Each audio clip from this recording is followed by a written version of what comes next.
Hello student, आप सभी का स्वागत है आपके अपने YouTube channel news with aspirants में। Dear student, Jharkhand academic council 2023 परीक्षा के लिए मॉडल प्रश्न पत्र जारी कर दिया गया है। आज के इस वीडियो में हम कक्षा 10वीं के विषय विज्ञान यानी कि विज्ञान सब्जेक्ट का मॉडल पेपर देखेंगे। देखिए, मॉडल पेपर दो भागों में जारी किया गया। पहले भाग में क्या दिया गया है, ऑब्जेक्टिव दिया गया है। जैसा कि आप सभी को पता है कि बोर्ड एग्जाम में आपके 40 ऑब्जेक्टिव पूछे जाने हैं। और दूसरा भाग में आपका क्या दिया है, सब्जेक्टिव दिया गया है, जिसमें 40 मार्क्स के 19 सवाल पूछे जाने हैं। ठीक है, तो पहले हम आज ऑब्जेक्टिव देखते हैं और उसके बाद सब्जेक्टिव अगले वीडियो में देखेंगे। तो ऑब्जेक्टिव वीडियो हम स्टार्ट करने से पहले थोड़ी सी जानकारी दे दें कि आपको कौन कौन सा model paper Jharkhand academic council ने कक्षा 10वीं के लिए जारी किया है। डियर स्टूडेंट, खास तौर पे ये चीज़ बता दें कि झारखंड एकेडमिक काउंसिल के द्वारा मेनली जो 5-6 सब्जेक्ट होते हैं, जैसा कि आपको पता है कि हिंदी इंग्लिश, मैथ, सुनिएगा गौर से, साइंस, सोशल साइंस और संस्कृत। ठीक है, ये 6 सब्जेक्ट मेन होते हैं, जिसमें से बोर्ड द्वारा हिंदी को छोड़ के सारे सब्जेक्ट का मॉडल पेपर जारी कर दिया गया है। ठीक है, प्रत्येक सब्जेक्ट का मॉडल पेपर जो है एक एक सेट जारी किया गया है। आने वाले दिनों में और भी मॉडल सेट जारी किया जाएगा, लेकिन अभी एक सेट जारी किया गया है ताकि विद्यार्थी इनका प्रयोग कर बोर्ड एग्जाम से हेल्प ले सके। डियर स्टूडेंट, मैं बता दूं कि मॉडल पेपर बहुत ही ज़्यादा इंपॉर्टेंट होता है। आप यहाँ पे जान लीजिए कि 40 ऑब्जेक्टिव क्वेश्चन पूछे गए, 40 नंबर का समय आपको 1.5 घंटा दिया गया। और ये जो 40 ऑब्जेक्टिव पूछे गए हैं, उस 40 ऑब्जेक्टिव में से आपके बोर्ड एग्जाम में लगभग 10 से लेकर 20 ऑब्जेक्टिव रहेंगे। हो सकता है ऐसा भी कभी कभी हो जाता है कि 30-40 ऑब्जेक्टिव यहीं से आपको देखने को मिल जाए। तो डियर स्टूडेंट, ऑब्जेक्टिव जो क्वेश्चन दिया गया है, सब्जेक्टिव जो दिया गया है, यानी कि मॉडल प्रश्न पत्र जो है बहुत ज्यादा इंपॉर्टेंट है। मैं बता दूं कि ये इतना इंपॉर्टेंट है कि बोर्ड एग्जाम में कभी कभी ऐसा होता है कि सारे के सारे प्रश्न यहीं से पूछे जाते हैं। इसलिए इसे ईमानदारी से जरूर देखिएगा, एंड तक देखिएगा और समझने की कोशिश कीजिएगा। और जो भी मॉडल पेपर में प्रश्न दिए गए हैं उनको 100% याद कर लीजिएगा, चाहे जैसे भी याद करना हो, क्योंकि बोर्ड एग्जाम में ना जी 70 से लेकर 80% सवाल मॉडल पेपर से ही पूछे जाते हैं। और भी मॉडल पेपर आएंगे, फिलहाल हम लोग आज शुरुआत करते हैं। आइए देखते हैं आज का विज्ञान का सब्जेक्ट। कुछ सामान्य दिशा निर्देश दिए गए, उनको पहले देख लेते हैं। सामान्य निर्देश क्या है कि कुल 40 प्रश्न है जी। टोटल नंबर ऑफ प्रश्न कितने, ऑब्जेक्टिव में 40 है।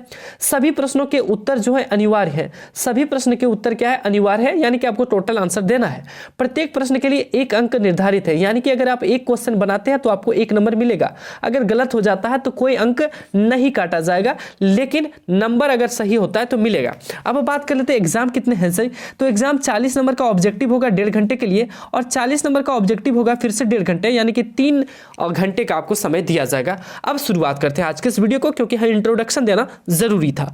पहला क्वेश्चन दिया गया है जी, दाढ़ी बनाने में किस प्रकार के दर्पण का उपयोग किया जाता है। हमने 750 प्लस ऑब्जेक्टिव प्रश्न के लिए आपको बताया था, जिसमें हमने कुछ प्रश्न कराए थे। लिंक आपको इस वीडियो के डिस्क्रिप्शन में मिल जाएगा, उसको कर लीजिएगा। तो आपका ऑब्जेक्टिव में ना जी बोर्ड एग्जाम में 40 में से 40 आएगा, इस बात की गारंटी है। ठीक है, तो चलिए शुरू करते हैं। दाढ़ी बनाने के लिए किस प्रकार के दर्पण का उपयोग किया जाता है, ये क्वेश्चन दिया गया है। तो याद रखिएगा, यहाँ पे कई सारे ऑप्शंस दिए गए, लेकिन मैं आपको आंसर बता देता हूं। तो दाढ़ी बनाने के लिए जो अवतल दर्पण का उपयोग किया जाता है, याद रखिएगा, अवतल दर्पण का उपयोग किया जाता है। क्यों किया जाता है, क्योंकि इसमें जो फिगर है वो क्या दिखता है, बड़ा दिखता है। ठीक है, अगला क्वेश्चन दिया गया है, गोलीय दर्पण में फोकस दूरी और वक्रता त्रिज्या के संबंध को बताएं। गोलीय दर्पण की वक्रता त्रिज्या और फोकस दूरी में क्या संबंध होती है। फोकस दूरी जो होती है जी, वक्रता त्रिज्या की क्या होती है, आधी होती है। ये आप जान रहे हैं, बहुत दिनों से पढ़ते आ रहे हैं। यानी कि इसका ऑप्शन जो हो जाएगा वो हो जाएगा ऑप्शन नंबर बी। फोकस दूरी क्या होगी, वक्रता त्रिज्या की आधी हो जाएगी। ऑप्शन नंबर बी हो जाएगा करेक्ट आंसर। अगला क्वेश्चन है, प्रकाश के अपवर्तन की क्रिया में कौन सी भौतिक राशि अपरिवर्तित रहती है। तो प्रकाश के अपवर्तन की क्रिया में कौन सी भौतिक राशि अपरिवर्तित रहती है। तो इनका सही जवाब क्या हो जाएगा जी, फ्रीक्वेंसी। फ्रीक्वेंसी को हम लोग कहते हैं आवर्ती। ठीक है, फ्रीक्वेंसी, आवर्ती जो है अपरिवर्तित रहेगी। प्रकाश के अपवर्तन की क्रिया में आवर्ती जो है क्या रहेगी, अपरिवर्तित रहेगी। अगला क्वेश्चन है, 1 मीटर फोकस दूरी वाले अवतल लेंस की क्षमता बताएं। डिस्टेंस अगर उत्तल लेंस की क्षमता पूछा गया है, याद रखिएगा उत्तल लेंस की क्षमता क्या होती है, प्लस में होती है। याद रखिएगा उत्तल लेंस की क्षमता क्या होती है, प्लस में होती है।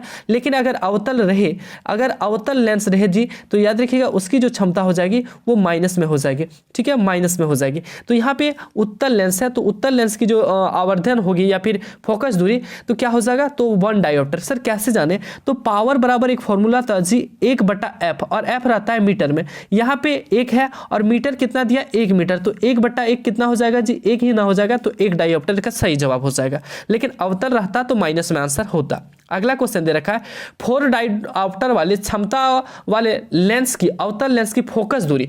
देखिए पहला को दूसरा जो क्वेश्चन हमने पीछा देखा उसमें हमको क्या बताना था कि उसमें बताना था क्षमता, लेकिन इसमें क्या बताना है, लेंस की दूरी बताना है, फोकस दूरी। तो हमने एक फॉर्मूला अभी पढ़ा जी कि फोकस दूरी क्या होती है और पावर के लेंस की क्षमता क्या होती है, 1/f होती है, ठीक है, 1/f होती है। तो यहाँ पे पावर कितना दे रखा है 4D, तो 4 लिखेंगे जी, 1 की जगह 1 लिखेंगे और f की जगह f लिखेंगे।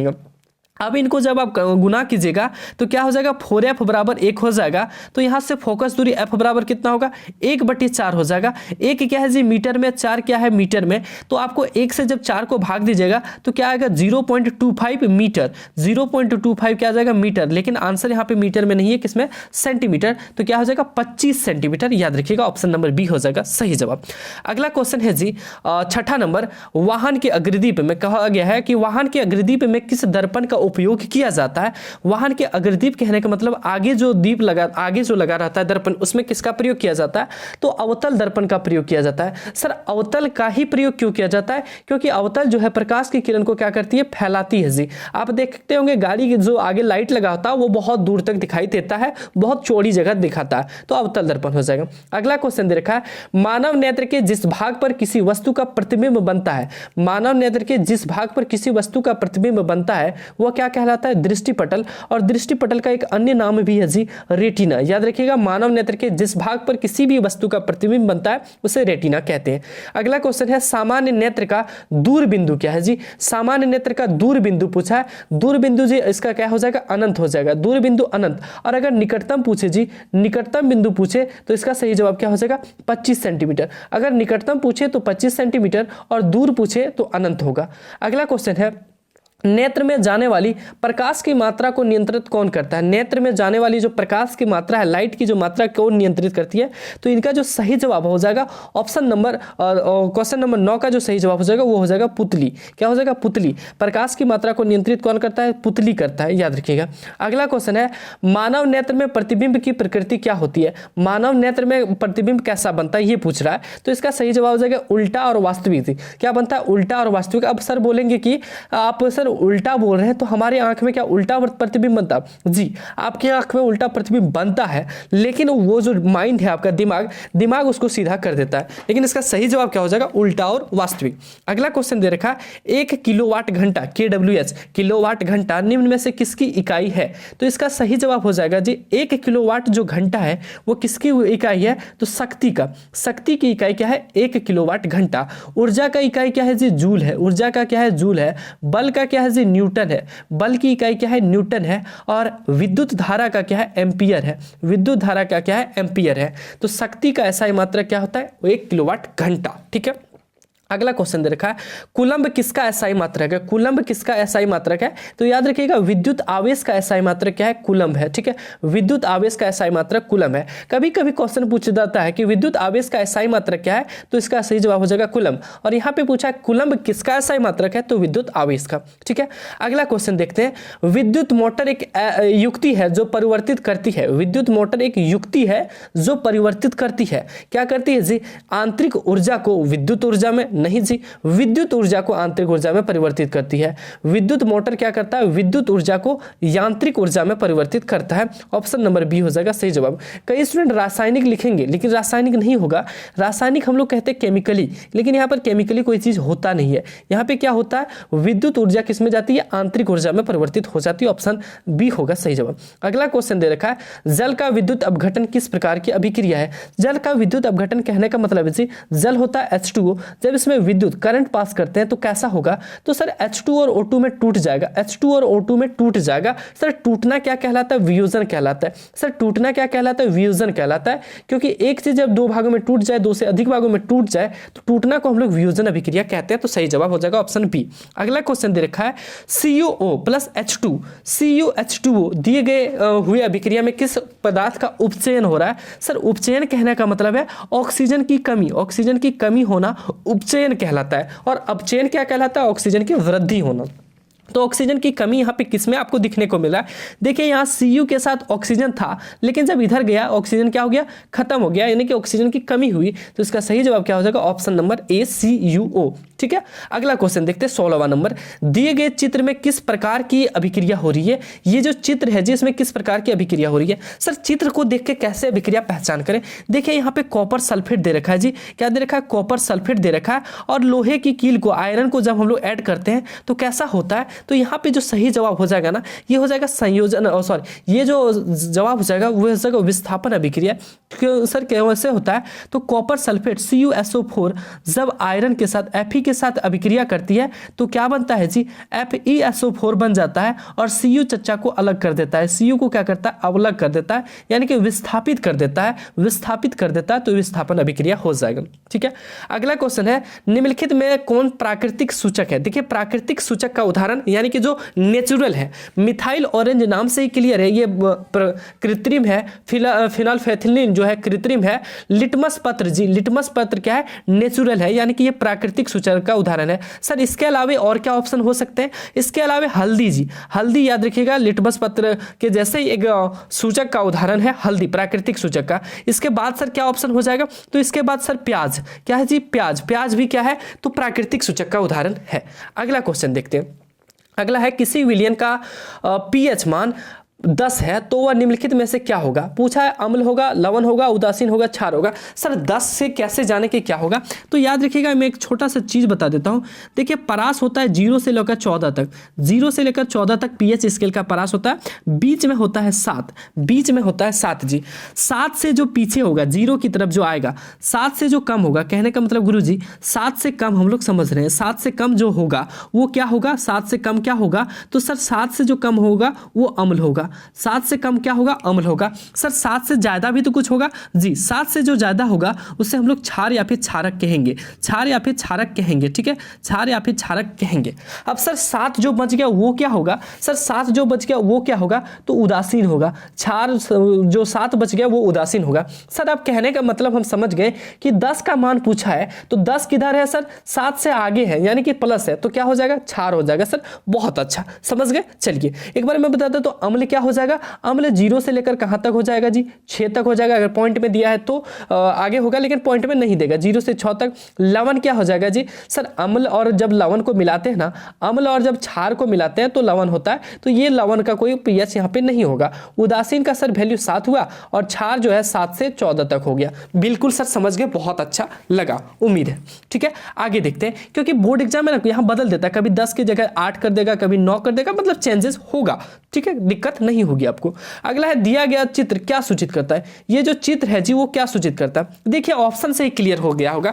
यहाँ पे थोड़ा सा आप गौर कीजिए जी, यहाँ पे देखिए कोई भी चीज गिर रहा है, इधर गिर रहा है, क्या हो रहा है, हाथ इसका देखिए थोड़ा सा खराब हो गया, हाथ यहाँ पे क्या हो गया, कट गया। यहाँ पे देखिए इसमें गिर रहा है, इसमें भी क्या हो रहा है, हाथ कट गया है। तो सर इससे तो हम समझ जाएंगे, देखा लिखा गया हमेशा हाथ धोकर साफ रखना चाहिए, अगर इससे साफ करेंगे तो कटिए ना जाएगा, तो नहीं जी, हमें प्रयोगशाला में हाथ धोकर जाना चाहिए। अच्छा इससे अगर हाथ धोंगे तो मरिए ना जाएंगे। इसके बाद क्या बोला, हमें अम्ल से हाथ धोना चाहिए, अम्ल से कभी जिंदगी में हाथ नहीं धोइएगा, नहीं तो हाथ ही पूरा गल जाएगा। उसके बाद लिखा है सांद्र अम्ल तथा क्षार वाले बर्तन का चेतावनी चिन्ह। बिल्कुल सांद्र अम्ल तथा क्षार वाले बर्तन का चेतावनी चिन्ह है कि जो भी सांद्र अम्ल या क्षार है उसको हाथ में नहीं लीजिए, नहीं तो हाथ क्या हो जाएगा, गल जाएगा। तो यही चीज यहाँ पे बताया गया, ऑप्शन नंबर डी हो जाएगा इसका सही जवाब। अगला क्वेश्चन दे रखा है कौन अधातु कमरे के ताप पर द्रव होता है। जी अधातु पूछा है, तो अधातु पूछा है कमरे के ताप पर द्रव होता है, तो इसका सही जवाब क्या हो जाएगा, ब्रोमीन हो जाएगा, ब्रोमीन हो जाएगा। लेकिन अगर धातु पूछा रहता तो क्या हो जाता, पारा हो जाता। सही जवाब क्या हो जाता, पारा हो जाता। अगला क्वेश्चन है निम्नलिखित में से किस पदार्थ का उपयोग अग्निशामक बनाने में किया जाता है। तो कौन सा पदार्थ का उपयोग अग्निशामक बनाने में किया जाता है, तो आप लोग एक चीज जानते हो कि जी बेकिंग सोडा, बेकिंग सोडा एक चीज सुनते होंगे। तो इसका सही जवाब क्या हो जाएगा, इसका सही जो जवाब हो जाएगा 22 नंबर का वो हो जाएगा sodium hydrogen carbonate. Sodium hydrogen carbonate NaHCO3.10H2O, NaHCO3.10H2O ये होता है बेकिंग सोडा का, और इसी का प्रयोग अग्निशामक में बनाने के लिए किया जाता है। सर सोडियम हाइड्रोजन कार्बोनेट आप कैसे जाने, Na को सोडियम बोलते हैं, H को हाइड्रोजन बोलते हैं, CO3 को कार्बोनेट बोलते हैं, तो NaHCO3.10H2O सोडियम हाइड्रोजन कार्बोनेट, ठीक है, अग्निशामक बनाने में। अगला सवाल है जी, आधुनिक आवर्त सारणी किस आधार पर बना। आवर्त सारणी जी पीरियोडिक टेबल जिसमें क्या लिखा रहता है, सारे परमाणु लिखे रहते हैं। तो आधुनिक आवर्त सारणी किस आधार पर बना है, तो परमाणु संख्या के आधार पर बना है। कौन से आधार पर, परमाणु संख्या के आधार पर। आप पढ़े होंगे जी, कहाँ से शुरू करते हैं sir, hydrogen, helium, lithium, beryllium, boron, carbon, इस तरह से आप पढ़े होंगे। तो परमाणु संख्या के आधार पर बनाया गया। अगला क्वेश्चन दे रखा है, निम्नलिखित में से कौन सा धातु सबसे अधिक अभिक्रियाशील है। तो जी यहाँ पे ऑप्शन हो जाएगा पोटेशियम। सर कैसे हम लोग जाने कि पोटेशियम ही होगा, तो इसके लिए एक ट्रिक है जी, KNa, सुनिएगा, MgAl, ठीक है, इतना तक ही आप याद रखिएगा, ज्यादातर यहीं तक पूछा जाता है। K से याद रखिएगा, KN से कन का मंगल, ठीक है, कन का मंगल, यहाँ पे Ca होगा, कन का मंगल, तो यहाँ पे K होता है सबसे ज्यादा, K होगा सबसे ज्यादा पोटेशियम, याद रखिएगा, यही लगभग बोर्ड एग्जाम में पूछता है।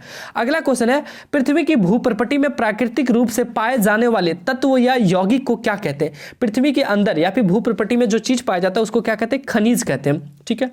अगला क्वेश्चन है, प्रोपेनॉल में कौन सी अभिक्रियाशील समूह मौजूद है। प्रोपेनॉल में कौन सी अभिक्रियाशील समूह मौजूद है जी। नॉल से आपको यहाँ पे याद आ रहा है कि सर नॉल है तो नोल भी हो सकता है, नॉल है, ठीक है, तो नॉल हमको पढ़ने में आएगा। एल्कोहल, एल्कोहल, एल्कोहल और नॉल आपको कॉमन लग रहा है, तो सही जवाब हो जाएगा एल्कोहल। अगर एल्डिहाइड पूछता तो COOH हो जाता। कीटोन पूछता तो वहां पे आपको प्रोपेनॉन है, प्रोपेनॉल है तो प्रोपेनॉन होता, प्रोपेनॉन होता तो आप कीटोन समझ लेते। तो ऐसे आपको याद रखना, सही जवाब हो जाएगा एल्कोहल। अगला क्वेश्चन है जी, प्रकाश संश्लेषण प्रक्रिया में निम्नलिखित में से क्या नहीं होता है। प्रकाश संश्लेषण आप क्लास 7 से ही पढ़ते आ रहे हैं, तो उसमें पूछ रहा है कौन सी चीज नहीं होता है। तो देखिए जल का टूटना, सर जल टूटता है, जल टूट के जड़ों के पास जाता है, ये सर सही बात है। अगला है ऑक्सीजन का मुक्त होना। आपको पता है पेड़ पौधे ही ऑक्सीजन मुक्त करते हैं, जिनको हम लोग सांस के तौर पर लेते हैं, वरना पेड़ पौधे नहीं होते तो हम जीवित ही नहीं हो पाते, तो ऑक्सीजन मुक्त होता है, सर ये भी बात सही है। कार्बन डाइऑक्साइड का मुक्त होना, सर कार्बन डाइऑक्साइड मुक्त नहीं होता है, कार्बन डाइऑक्साइड क्या होता है, वो लेता है, यानी कि ये ऑप्शन है जो गलत है। उसके बाद ले रखा है कार्बन डाइऑक्साइड का उपयोग होना, हाँ वो कार्बन डाइऑक्साइड लेता है, हम ऑक्सीजन लेते हैं और कार्बन डाइऑक्साइड छोड़ते हैं, वो कार्बन डाइऑक्साइड लेते हैं और ऑक्सीजन छोड़ते हैं, तो हम दोनों परस्पर क्या है, एक दूसरे पर बने हुए। अगर हम खत्म हो जाए तो क्या हो जाएगा, पेड़ पौधे खत्म हो जाएगा, और पेड़ पौधे अगर खत्म हो जाएंगे तो हम खत्म हो जाएंगे, तो कार्बन डाइऑक्साइड क्या होता है, मुक्त नहीं होता है। ये ऑप्शन क्या है, गलत ऑप्शन है यहाँ पे, ठीक है। अगला क्वेश्चन देखिए जी, अगला क्वेश्चन क्या दे रखा है, फ्लोएम से खाद्य पदार्थों का परिवहन पौधे में किस दिशा में होता है। फ्लोएम से जो पौधे में परिवहन होता है वो दोनों दिशा में होता है, ऊपर और नीचे की दोनों की ओर। ऑप्शन नंबर सी हो जाएगा सही जवाब। कभी कभी आपको दोनों की ओर दिया होगा या ऊपर नीचे, याद रखिएगा। अगला है, वृक्क की रचनात्मक इकाई तथा क्रियात्मक इकाई को क्या कहते हैं। वृक्क की रचनात्मक तथा क्रियात्मक इकाई को हम लोग नेफ्रॉन कहते हैं जी, नेफ्रॉन कहते हैं। सर नेफ्रॉन तो ऑप्शन में नहीं है, यहाँ पे न्यूरॉन लिखा गया है, यहाँ पे सही जवाब क्या हो जाएगा, ऑप्शन नंबर सी नेफ्रॉन हो जाएगा, याद रखिएगा, ठीक है। अगला क्वेश्चन देखते हैं। अगला क्वेश्चन है, फल को पकाने के लिए कौन सा हार्मोन उत्तरदायी है। फल को पकाने के लिए एक एथिलीन हार्मोन उत्तरदायी है जी। कौन सा हार्मोन सर, एथिलीन हार्मोन।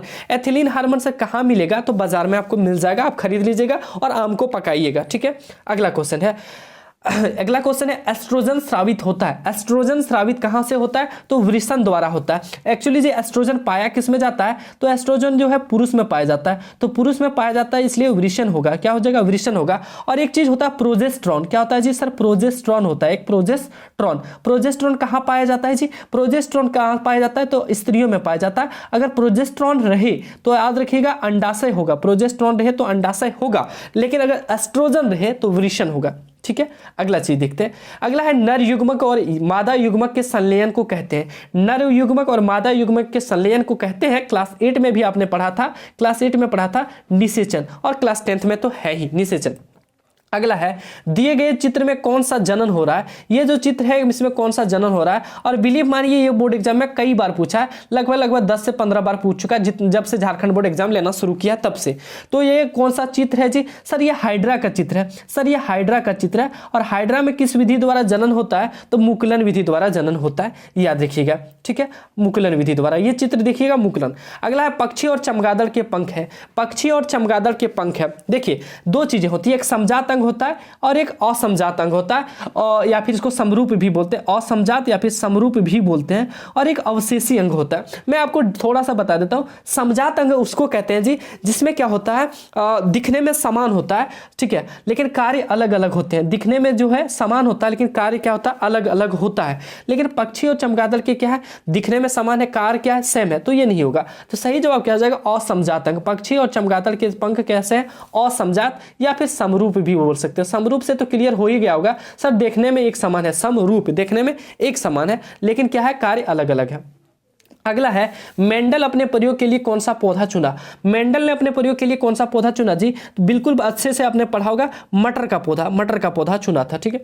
अगला क्वेश्चन है निम्नलिखित में कौन उत्पादक है जी, उत्पादक यानी कि कोई उत्पादित होता है। सांप नहीं है, मेढक भी नहीं है, ग्रास हॉपर भी नहीं है, कौन सा है, घास है। घास क्या है, उत्पादक है, ठीक है। अगला क्वेश्चन है किसी आहार श्रृंखला में शाकाहारी का निर्माण होता है। शाकाहारी का निर्माण कहां होता है मेरे प्यारे बच्चों, तो सही जवाब हो जाएगा प्रथम पोषी स्तर का। कहां से, प्रथम पोषी स्तर शाकाहारी होता है। अगला है ओजोन परत का अपक्षय के लिए जिम्मेदार है। ओजोन परत का अपक्षय के लिए जिम्मेदार है। ओजोन परत का अपक्षय कौन करता है जी, सीएफसी। सर सीएफसी को क्या बोलते हैं, सीएफसी को बोलते हैं क्लोरोफ्लोरोकार्बन। अगर सीएफसी नहीं रहता ऑप्शन में तो CO2 होता, लेकिन यहां पे क्या है, सीएफसी सबसे ज्यादा हानि पहुंचाता है। सर सीएफसी निकलता कहां है जी, तो फ्रीज से निकलता है। आप घरों में जो फ्रीज यूज करते हैं ना, उसी से सीएफसी निकलता है जो कि ओजोन परत को हानि पहुंचा रहा है, तो सीएफसी इसका सही जवाब हो जाएगा। अगला क्वेश्चन है निम्नलिखित में से कौन जैव मात्रा ऊर्जा स्रोत का उदाहरण नहीं है। जैव मात्रा ऊर्जा स्रोत का उदाहरण नहीं है जी, नाभिकीय ऊर्जा नहीं है। अगला और अंतिम क्वेश्चन है ऑब्जेक्टिव का कि पवन ऊर्जा उत्पादन के लिए पवन की चाल कितनी होनी चाहिए, न्यूनतम चाल। पवन ऊर्जा जो पवन चक्की होती है जी, कुछ इस तरह से होता है, तो उसके चलने के लिए न्यूनतम जो वेग होना चाहिए, वो हवा का जो चाल होना चाहिए वो कितना होना चाहिए, तो 15 किलोमीटर प्रति घंटे की स्पीड से हवा चलनी चाहिए, तभी क्या होगा, पवन ऊर्जा उत्पादित हो सकेगी। डियर स्टूडेंट ये थे ऑब्जेक्टिव प्रश्न। कौन सा था सर, ऑब्जेक्टिव था। ऑब्जेक्टिव में हमने 40 प्रश्न देखा। मॉडल सेट हमारा पहला जो है साइंस का वो कंप्लीट होता है ऑब्जेक्टिव के लिए। अगले वीडियो में अन्य मॉडल सेट देखेंगे और फिर सब्जेक्टिव वाले भी देखेंगे। डियर स्टूडेंट आई होप आपको पूरी तरह से समझ में आई होगी। वीडियो अच्छी लगी तो वीडियो को लाइक जरूर कीजिए, दोस्तों में शेयर करना नहीं भूलिएगा ताकि उनको भी बेनिफिट हो सके। और साथ ही साथ इस यूट्यूब चैनल पर नए चैनल को सब्सक्राइब नहीं किए तो सब्सक्राइब जरूर कर लीजिएगा ताकि आने वाली और भी मॉडल सेट का आपको सोल्यूशन मिल सके। और साथ ही साथ जो भी मॉडल सेट आती है और जो भी कंटेंट यहाँ पे दिया जाएगा उन सभी चीज़ों को आप प्राप्त कर सके। और व्हाट्सएप ग्रुप में अभी तक ऐड नहीं हुए तो आप हमारे व्हाट्सएप ग्रुप में ऐड होने के लिए 9835146164 पर मैसेज भेज सकते हैं अपने क्लास के साथ। आपको एक लिंक तुरंत मिल जाएगा, आप क्लिक करके व्हाट्सएप ग्रुप में ऐड हो सकते हैं, या फिर इस वीडियो के नीचे डिस्क्रिप्शन में भी लिंक दिया गया है। मिलते हैं अगले वीडियो में, तब तक के लिए सभी को धन्यवाद। जय हिंद, वंदे मातरम।